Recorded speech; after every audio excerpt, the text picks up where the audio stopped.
All right, let's open up the spreadsheet. Let's see what you got. Let's do it. Okay, so this spreadsheet might look a little bit overwhelming for the uninitiated. This is something that I've been playing around with for a couple years now, and it's served me really well. So I can focus all my attention on the winners. You can see on the left-hand side here on the A column, I got the best third, the mid third, the low third. That's just a quick way to identify who's really doing well, who's in the average category, no matter what metric we're looking at, and then who's in the bottom third, right? Then you can see I got Salesforce, HubSpot Marketing, Zoho, all the way down to Marketo virtual user groups. I don't know what Marketo is, but Hootsuite Labs, everyone in between, right? You can see I've got everybody organized by their subscriber base. Matt, you and I talked about subscribers in the last episode. Subscribers, for the most part, are kind of a vanity metric, but it's still important to track, right? It's still important. And when you go through an exercise like this, sometimes you can pull out some pretty interesting insights that certain channels have more engaged subscribers, more high valuable subscribers, whereas others less so, right? We'll talk about that later. You can see it's not an exact number because it's a public facing, number that pops up on the channel, and you'll never get the exact number unless you have access to the back end. Now the views, however, is an exact number. You just go into the About tab on a YouTube channel. So why subscribers not an exact number? Because when you go to YouTube, let's just go to any channel here. Let's just go to YouTube and I'll show you. They never show you the exact number. Oh, I see what you're saying. It just says it averages it to the nearest like 10K or something like that. Yeah. So let's just pull up an example here. Let's go to Salesforce. So obviously it'll be a different number now because we're looking at, let's go to filters. Let's go to channel.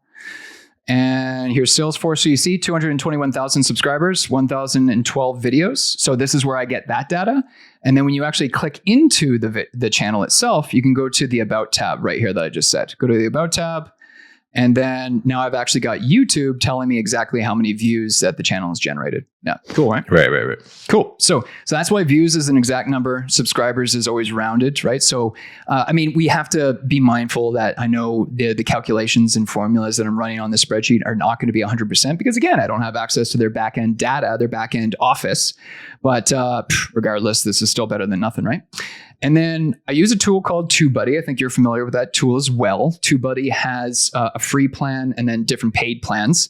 From TubeBuddy, I'm able to collect the views that were generated in the last 30 days.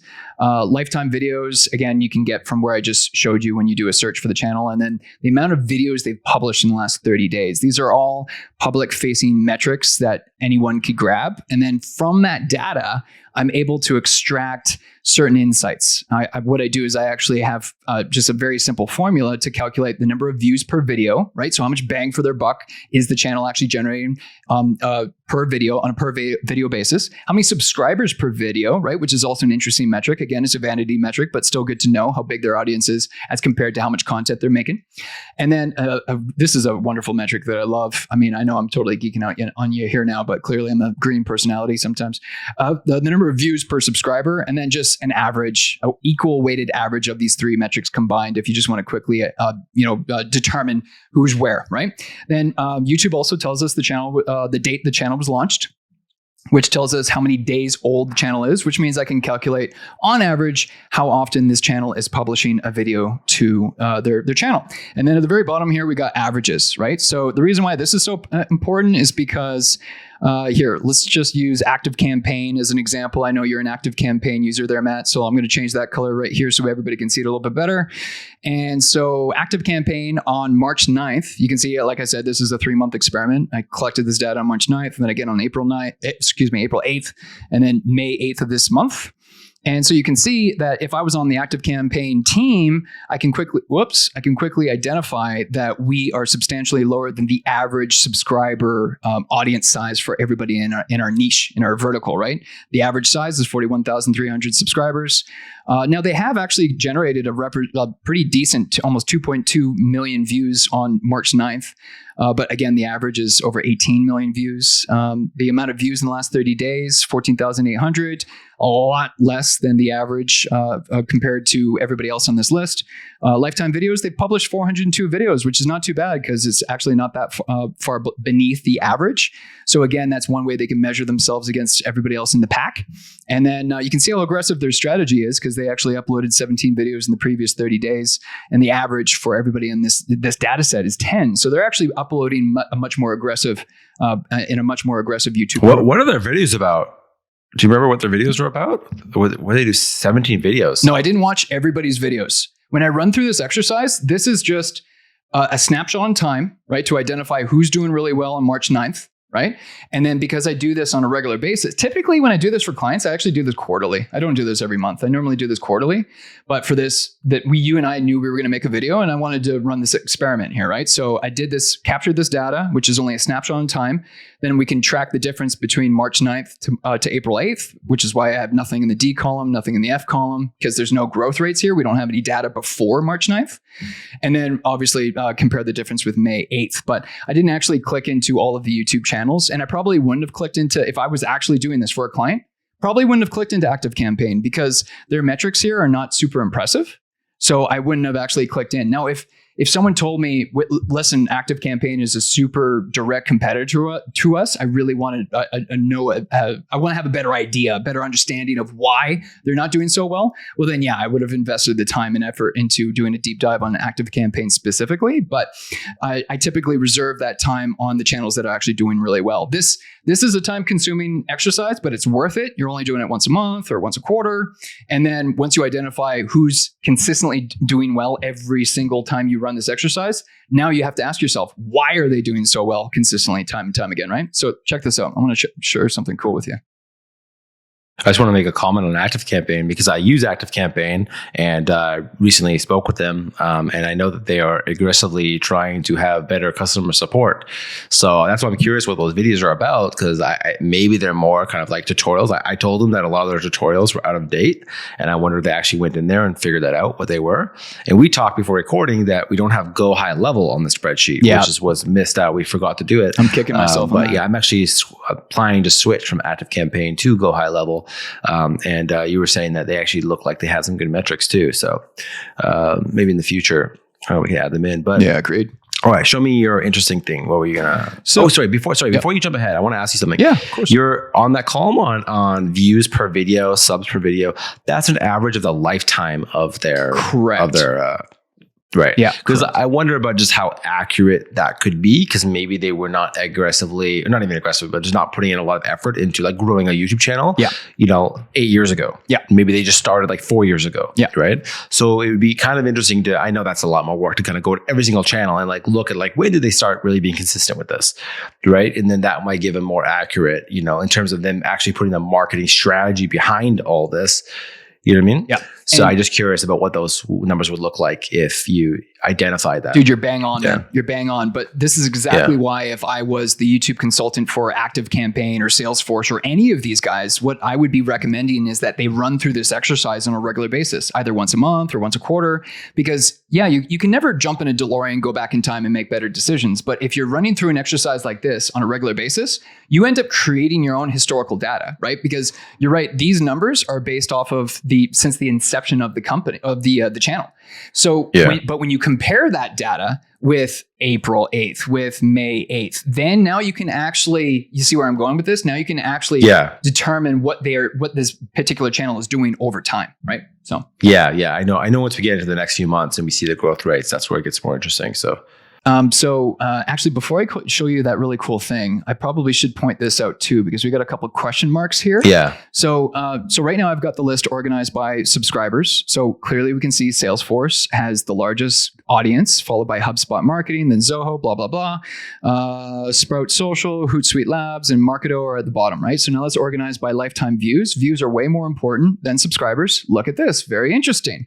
Monday.com actually bumped Salesforce out of the top spot. Now, what we don't see with this exercise is that we don't know if what percentage of these views are coming from paid ads and which are organic, right? But right. Monday does run tons of ads. Yeah. But the thing, and they do, we've all seen them, and they're actually legit pretty good ads in my opinion. Now, having said that though, going back to the kind of the analogy that I led things off with at the beginning of this episode here is like, if the marketplace is represented by a pie, and we want to measure how big of the piece of the pie you're controlling in the market. How much attention are you controlling in the marketplace? Well, then it doesn't really matter, does it? It doesn't matter if those are paid ads or if they're organic views, because ultimately that brand or that YouTuber is growing their authority, growing their influence, growing their reach, whether they're paid for or organic. It's kind of besides the point. I mean, I agree that if I had that additional granular information, that would be powerful for us. But from a marketing standpoint, ultimately, I just care about how much attention are they controlling in the marketplace. So almost 150 million views with only almost 50,000 subscribers. They're kicking butt on that front. But we have a question mark right here. Why do we have a question mark? So I can't say for sure because we don't have this historical data. We don't have the growth rate, but I can tell you because I've been doing this for so long that when you get a question mark, because I basically opened up the channel using my TubeBuddy app, my plugin, okay? And it gave me an NA, not applicable. Now, why the hell would I get a not applicable for a YouTube channel? Any ideas? Ads? Because they deleted some videos. They either deleted some videos or they made a bunch of videos unlisted. Yeah. That's why I have a question mark. And that will just screw up the data on anything like TubeBuddy or vidIQ. That's stuff correct. Like that? Yeah, that's correct. So if you're using a third-party tool like TubeBuddy or vidIQ or something, and you get some kind of error message or not applicable, it's unfortunate we don't have that data. But I can tell you because I've been doing this for so long. It basically means they deleted a bunch of videos that they deemed not valuable or not important or how many videos do you have to delete in order to make your data hidden like this? Well, basically, if the views go into a negative territory, then that messes up TubeBuddy. It messes up that plugin. The plugin goes, I don't know how to figure that. I don't know how to interpret this because the views are actually a negative number now, right? The growth rate is a negative number. So if you want to prevent people from spying on your channel, now we know the strategies. just start deleting your videos. I just wonder, if you just put up one video and then give it 30 days to sit there, gets a few views, and then just unlist it or delete it. And then it screws up all the data for all these third-party apps. But I guess you could, but ultimately you'd end up shooting yourself in the foot if you were deleting valuable videos, right? Most channels wouldn't want to do that. So, anyways, but just wanted to quickly explain why I have a couple question marks here because I feel like we just found this loophole in this. Yeah, how to protect your data. You're not wrong. You're not wrong because you got marketers out there like me that are analyzing you. Yeah, I know. Yeah. Right? So then we also have the lifetime video count that I like to keep track of just because I want to know who's got the most aggressive programs. So WordPress, check this out. They only got 15,000 subscribers, but they've published I'm going by the wrong metric there, but they've published over 3,000 videos to their channel. WordPress. I feel like WordPress has just been around longer than everyone else. Well, yeah. Well, their channel started in 2014, so their channel's not that old actually. Oh, really? Yeah. Wow. Yeah. See that? It's only 2,833 days old. There's plenty of other channels on this list that are older. Yeah. So they were kind of late to the game. Oh, I see. But it's weird, right? Zoho. Look at Zoho's numbers. Yeah. Zoho. Because they started back in 2006. I had no idea Zoho was that old. I had no idea. Yeah. No, I mean, I remember hearing about Zoho a long time ago, but yeah, I know what you mean. But that is surprising. There is a chance though, what you said at the beginning of this, how a lot of people, including brands, when they first create a YouTube channel, they're not really that active on the channel in the first early days, right? Most of us. Yeah, they're just uploading tutorials. It's a free place to host your video, but especially back in 2006, you're not trying to be a YouTuber. Yeah. Yeah, YouTube wasn't the same beast it is now. 2006, 2009, 2013. Yeah, so you can see in those early days, we can all assume with a reasonable amount of certainty that they weren't really using their channel to the most effectiveness, right? And it's weird to see that they have over 3,000 videos, but they didn't upload anything in the previous 30 days. That is kind of strange, right? I don't normally see stuff like that. Okay, so we've gone through all of the public. So look at this, HubSpot. HubSpot is a huge brand, and they've got the least amount of videos. I suspect because they've got 41,500, and this is back on March 9th. When they only have 33 videos. My gut tells me that they've probably deleted a lot of videos. I think they've or made a bunch of videos unlisted because that's a low amount of video count for such an old established company. Well, I guess their channel isn't that old, but still, HubSpot's been around for a long time. So yeah. And I wonder if they must have other channels. Yeah. Right. Well, I mean, 33 total videos, but they published 17 videos in the last 30 days like that. Oh, yeah. They for sure removed videos. Yeah. Then why you never got the question mark? What happened there? Well, that's because we don't like this. They probably deleted videos a while, more than 30 days ago. Right. This metric is only the last 30 days. So if they deleted the videos 90 days ago or whatever, it's not going to show up on this side, right? So, okay, so we went through all the public-facing data. I should talk about this here first too. Let's organize. I have all the filter buttons up here, right? So I like to organize who's been uploading the most videos in the last 30 days because who's aggressive right now, right? Maybe they're not the biggest boys in the block, but who's really investing heavily? And so ServiceNow, their now community was super. What is ServiceNow? I never heard of this before. ServiceNow. ServiceNow is huge. ServiceNow makes the world work better for everyone. Our cloud-based platform and solutions help digitize and unify your organizations so they can find smarter, faster, better ways to make work flow. So employees and customers can be more connected, more innovative, and more agile. And we can all create a future we imagine. They must be a corporate company. So they're cloud-based. That's very corporate. Yeah, they're cloud-based. With language platform like that, it's like, okay, so what do you do? Yeah, they are very corporate, aren't they? They're cloud-based. But knowledge is products. What kind of products do they have here? IT workflows, employee workflows, customer workflows, creator workflows. Interesting. Yeah, they're huge. Okay. They're huge. I'm no expert on these guys, but they are huge. They're massive. Yeah. Because like Monday is basically that, right? It's like about creating your workflows, tasks, project management. Yeah. And let's when you compare it to like HubSpot, I think HubSpot's more like a marketing platform and a CRM, which is a little bit different. These are more like project management tools, but they could be used as CRMs, I guess. Oh yeah, right? Dude, that's totally fair. And because ultimately I wouldn't call this a competitive analysis. I call this a comparable analysis because sometimes they might be direct competitors. Other times you're comparing a brand that has a very similar audience, right? Because sometimes you can pull some really interesting insights just by using a comparable instead of a competitor, right? So, but yeah, their stock price, $430. Everything's down these days. What's their revenue? $4.5 billion. $4 billion in 2022. Yeah, they're headquarters in Santa Clara. Yeah, founded in 2004. I would be really interested if I was like getting in this industry doing marketing. I'm really interested to like get in and figure out why they're so aggressive right now. Maybe they just hired a new team. Maybe they just raised some funding. Like what's going on there to understand more behind the scenes of the company. Yeah. I think that's interesting that they are. And it's interesting that you say that because even though their metrics over here that we're going to get to in a second, they're not over average. They're not super, super great. But when I do this for a client, I can quickly identify for my client that, listen, out of all of these comparables, these are the people that have the most aggressive YouTube strategy. So what do they know that we don't?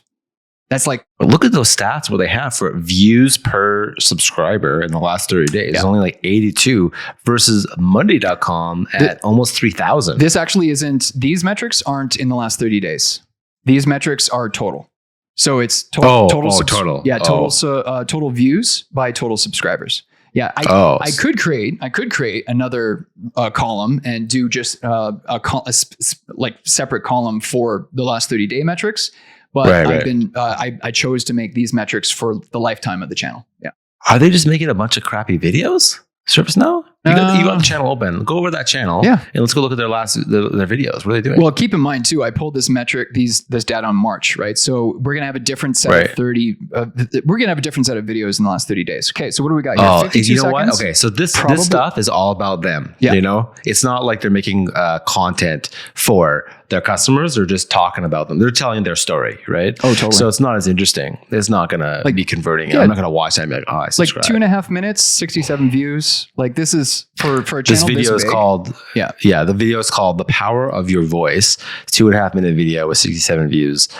It's probably on their website somewhere. They probably, that's why they just uploaded it here. They're not trying to do the YouTube thing. Otherwise, like, look at these titles. It's like there's not even consistency in thumbnails on this channel. Yeah, and I'm not a fan of their thumbnail strategy at all. And then what something else I'm looking here for you, but I don't have a perfect. Sometimes you can clearly pick out the ads. You know what I mean? Because it'll be like a 45-second video that's got 1 million views and 2 comments. Those videos we know we can I mean, we can't say for sure, but just by looking at the data, you can interpret what the video was used for. I don't see anything with millions of views or 100,000 views or anything, but I mean, what's up with the sorting right now? Why is the sorting so off whack? Well, it's sorting the by videos. the most recent. We could go by most popular and see what their most was popular it? No, videos. because it went from 2 months to 2 weeks as you scroll down. Oh, that's just because they weren't uploading. Is that what it did? Yeah, just now. I didn't see that. Hold on. 6 days, 2 weeks, now. 2 weeks, 2 weeks, 2 weeks, 2 weeks. Oh, now. Oh, okay. Wait, 2 months. Okay, scroll. I swear it was like. Oh, okay. It went down to weeks. Okay, maybe I don't know. Maybe I was tripping. Just another glitch in the matrix. That's all. But just to further emphasize what I just said, look at this thing. 31 seconds, 1.1 million views. I'm going to click on it. Let's see how many comments this Yeah, thing it's has. obviously an ads. 30 seconds. Yeah. Let's see. Let's do a little reconnaissance here, eh? Oh, look at this. 256 comments. That impresses me. There you go. I'm serious. There you I'm go. shocked. But see, then what I would have to do is I'd have to read through the comments and see if people are actually enjoying the ad or not. But anyways. Right. That's But neither here a nor 30-second video, obviously, it's an ad. Yeah. So So, cool. I mean, and ultimately at the end of the day, like I said, views are views. If you're growing your brand and your reach and everything, then you're achieving the goal. Whether YouTube's going to be happy to take your money. They're a business. They'll be more than happy to take your money. Okay. So